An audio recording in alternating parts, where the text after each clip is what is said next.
A few moments later. Assalamualaikum warahmatullahi wabarakatuh. Halo semuanya, perkenalkan nama saya Sania Nur Salehati dari PAI kelas 2G. Di sini saya akan membawakan materi dari pembelajaran hadis Nabawi. Saya akan membahas 5 pembahasan.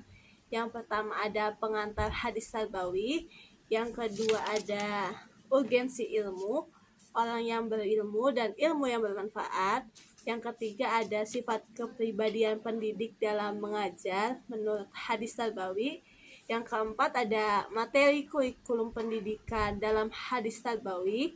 Dan yang kelima ada metode pembelajaran dalam hadis Nabawi. Mungkin kita lanjut ke pembahasan yang pertama. A few moments later.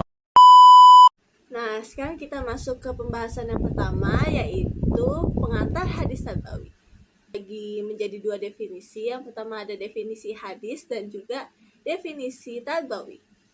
Definisi hadis secara bahasa itu hadasa yahdusu hadisan hadisan, yang memiliki arti baru, dekat, berita, dan periwayat.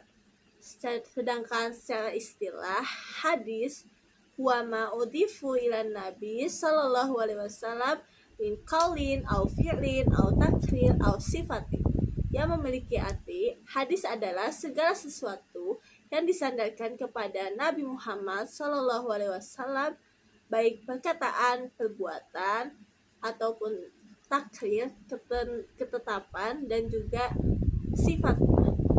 Nah, istilah dalam hadis itu ada 3.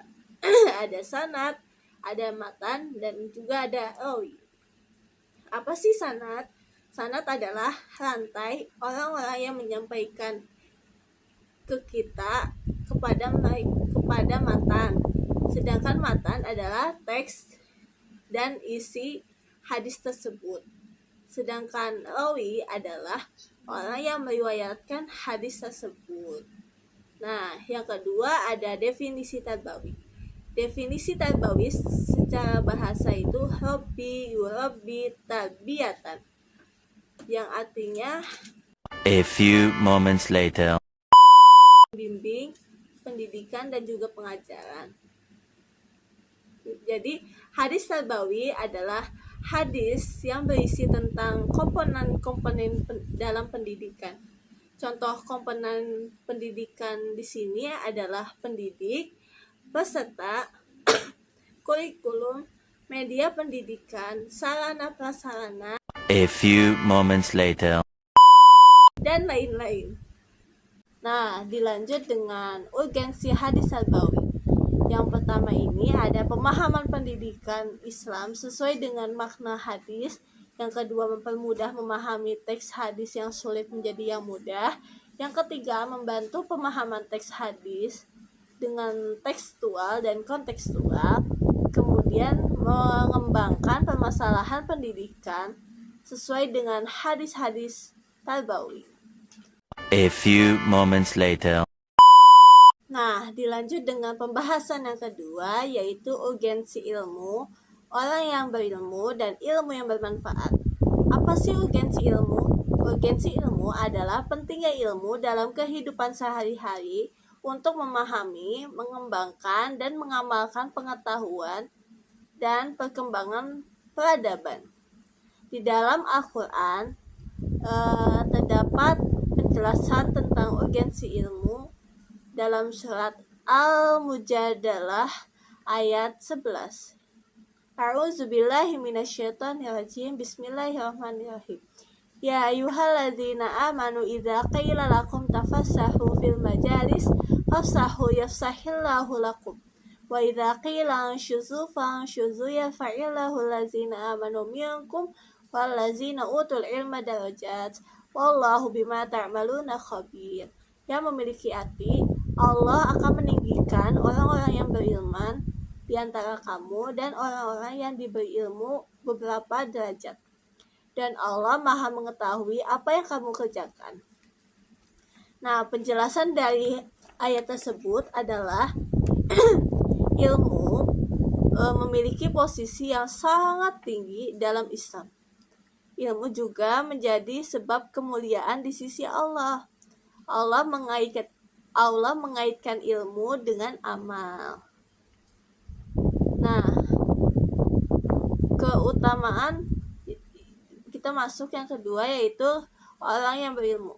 Keutamaan orang yang berilmu punya kedudukan yang tinggi dan keistimewaan yang diberikan kepada mereka yang memiliki ilmu, baik ilmu agama maupun ilmu dunia. Karena ilmu dapat membimbing seseorang menuju kebaikan dan kebenaran. Dalam hadis apa ya? Dalam hadis, man salaka tariqan yaltamisu fihi ilmin sahalallahu bihi tariqan ilal jannah, yang memiliki arti siapa yang menempuh jalan untuk mencari ilmu, maka Allah akan memudahkan baginya jalan menuju surga. Hadis riwayat Muslim nomor 2699. Dan yang ketiga, ilmu yang bermanfaat. Ilmu yang bermanfaat adalah ilmu yang kita punya, pengetahuan yang kita punya, yang memberikan manfaat untuk diri kita sendiri maupun orang lain, dalam aspek dunia ataupun akhirat. Ilmu yang bermanfaat yang mencakup ilmu yang diamalkan dengan niat yang baik sesuai dengan ajaran agama. A few moments later. Dalam hadis, iza matal insanun qata'a amaluhu min salasah ila min salasah, yang sodaqah jariyah au ilmin yuntafa'u bihi au waladin sholihin yad'u lahu, yang memiliki arti jika seseorang meninggal dunia maka terputuslah amalannya kecuali 3 perkara.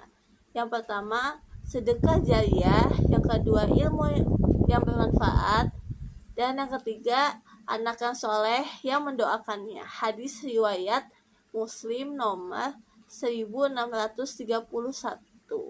A few moments later. Nah, kita masuk ke pembahasan yang ketiga, yaitu sifat kepribadian pendidik dalam mengajar menurut hadis Tarbawi.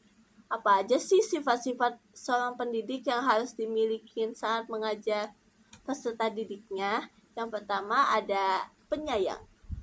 Seorang pendidik harus memiliki rasa penuh kasih sayang kepada peserta didiknya dan juga kelembutan saat mereka diajarkannya, karena rasa penyayang ini terdapat di dalam surat Al-Imran ayat 159 yang berbunyi, fabima rahmatim minallahi linta lahum walau kunta fazzan ghalizan qalbi lanfaddu min hawlik, yang artinya maka disebabkan rahmat dari Allah lah kamu berlaku lemah lembut terhadap mereka. Sekiranya kamu bersikap keras lagi berhati kasar, tentulah mereka sangat menjauhkan diri dari sekelilingmu. Quran surat Al-Imran ayat 159. Dan juga terdapat hadis juga, yaitu innallaha rafiqun yuhibbul rifqa wa yu'ti alaihi ma la yu'ti alal unfi, yang memiliki arti sesungguhnya Allah maha lembut dan mencintai kelembutan, serta memberikan kepada kelembutan sesuatu yang tidak diberikan kepada kekerasan. Hadis riwayat Muslim. Dan yang kedua ada sifat adil. Sifat pendidik harus memiliki sifat adil serta memberikan kesempatan yang sama untuk seluruh siswa tanpa diskriminasi atau tanpa membedakan latar belakang mereka dan juga kemampuan mereka. Karena ada di dalam surat Al-Maidah ayat 8 yang berbunyi, Ya ayyuhallazina amanu kunu qawwamina lillahi syuhada'a bil qist wala yajrimannakum syana'anu qaumin ala alla ta'dilu i'dilu huwa aqrabu littaqwa wattaqullah innallaha khabirum bima ta'malun. Yang memiliki arti, wahai orang-orang yang beriman, jadilah kamu penegak kebenaran karena Allah dan saksi-saksi yang bertindak dengan adil. Janganlah kebencianmu terhadap suatu kaum mendorong kamu untuk berlaku tidak adil. Berlakulah adil karena adil itu lebih dekat dengan takwa. Bertakwalah kepada Allah, sesungguhnya Allah Maha teliti terhadap apa yang kamu kerjakan. Lalu yang ketiga ada rasa penyabar. Dalam kesabaran meliputi rasa sabar dalam menghadapi perbedaan karakter, sabar dalam proses pembelajaran yang tidak instan, sabar dalam mendidik dengan konsisten dan penuh harapan. Karena ada di dalam Al-Quran juga yang membahas tentang sabar ini di dalam surat Al-Baqarah ayat 153 yang berbunyi, Ya ayyuhallazina amanu sta'inu bis-sabri was-shalah innallaha ma'as-sabirin. Wahai orang yang beriman, jadikanlah rasa sabar dan sholat sebagai penolongmu. Sesungguhnya Allah bersama orang-orang yang sabar. A few moments later. Nah, mungkin diantara lainnya yang harus dimiliki seorang pendidik dalam mengajar yaitu sifat jujur, berpengetahuan luas, dan juga tegas. Mungkin kita lanjut ke pembahasan berikutnya, yang pembahasan keempat ya. Oke, lanjut. A few moments later. Nah, kita masuk ke pembahasan yang keempat, yaitu materi kurikulum pendidikan dalam hadis nabawi dan juga dalam Islam ya guys. Kurikulum dalam pendidikan Islam dikenal dengan kata-kata manhaj, yang berarti jalan terang yang dilalui oleh pendidik bersama anak didiknya untuk mengembangkan pengetahuan, keterampilan, dan sikap mereka. Kurikulum yang baik dalam rangka mencapai tujuan pendidikan Islam adalah sifat integrat dan komprehensif, serta menjadikan Al-Quran dan hadis sebagai sumber yang utama. A few moments later. Tujuan pendidikan, khususnya pada pendidikan Islam, adalah menyangkut berbagai aspek kehidupan manusia, terutama aspek moral yang sifatnya sangat abstrak, namun wujud dari moral itu tampak pada sikap, perilaku, tindak tanduk personalnya. Dalam hadis Wan Aisyah anin Nabi sallallahu alaihi wasallam qala, Innallaha yuhibbu idza amala ahadukum an amalan yataqannahu, yang artinya dari Aisyah bahwa Nabi Muhammad sallallahu alaihi wasallam berkata, sesungguhnya Allah suka jika seseorang mengerjakan sesuatu pekerjaan bahwa membuatnya dengan baik dan yakin, profesional.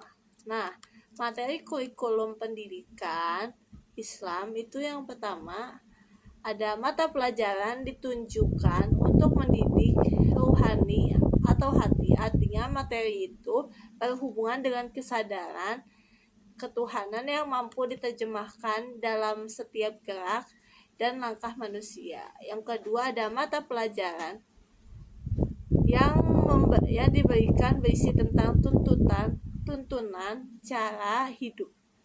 Pelajaran ini mencakup ilmu fikih, akhlak, dan ilmu yang menuntun manusia untuk meraih kehidupan yang unggul dalam segala dimensinya. Yang ketiga ada mata pelajaran yang disampaikan hendaknya mengandung ilmiah, yaitu sesuatu ilmu yang mendorong rasa ingin tahu manusia terhadap segala sesuatu yang perlu diketahui. A few moments later. Nah, sekarang kita masuk ke pembahasan terakhir, yaitu pembahasan kelima, yaitu metode pembelajaran dalam hadis tabawi. Mungkin saya hanya menyebutkan beberapa metode saja untuk mempersingkat waktu. Yang pertama ada metode dialog dan tanya jawab, atau juga disebut dengan hiwar, yang merupakan metode ini merupakan pendekatan pendidikan yang mengedepankan interaksi dua arah antara pengajar dan murid. Rasulullah sering mengajukan pertanyaan kepada para sahabat untuk mengunggah kesadaran mereka, bukan hanya untuk menguji pemahaman. Contohnya dari penerapan metode ini, dalam sebuah hadis yang diriwayatkan Imam Bukhari dan Muslim, Rasulullah bertanya kepada salah seorang sahabatnya bernama Mu'az bin Jabal, "Ya Mu'az, tadri haqqallah 'alal ibad wa ma haqqul ibad 'ala Allah." Wahai Mu'az, tahukah engkau apa hak Allah atas hambanya dan hak hamba atas Allah? Mungkin yang kedua ada metode memberikan kisah atau qasas. Metode kisah atau qasas adalah metode strategi pengajaran yang sangat efektif dalam menyampaikan ajaran Islam. Rasulullah sering menggunakan cerita yang syarat dengan pesan moral yang edukatif. Dan yang ketiga ada metode praktik langsung atau amaliyah. Metode ini sangat penting dalam pendidikan. Rasulullah tidak hanya menjelaskan teori saja, tapi juga memperagakan cara mengamalkan ajaran tersebut. Misalnya, beliau menunjukkan tata cara wudhu dan sholat secara langsung kepada para sahabat, memastikan mereka memahami bukan hanya teori saja, tapi juga praktiknya. Contoh lainnya dapat ditemukan dengan cara beliau mengajarkan sholat. Rasulullah tidak sekedar menjelaskan gerakan dan bacaan sholat saja, tapi juga memperagakan secara lengkap di depan para sahabat. Dalam salah satu hadis, Rasulullah bersabda, "Shollu kama ra'aitumuni usolli." Sholatlah kalian sebagaimana kalian melihat aku sholat. Hadis riwayat Bukhari. Nah, selanjutnya ada metode eksperimen. Metode eksperimen ini cara pembelajaran yang melakukan percobaan terhadap materi yang sedang dipelajari. Setiap proses dan hasil percobaan tersebut diteliti secara sesama. Metode ini biasanya dilakukan suatu pembelajaran tertentu seperti ilmu alam, ilmu kimia, dan lain. Mungkin itu saja yang bisa saya sampaikan. Kurang lebihnya mohon maaf jika ada salah kata maupun tersendat-sendat. Billahi taufik wal hidayah. Wassalamualaikum warahmatullahi wabarakatuh. Dadah semuanya. Terima kasih banyak.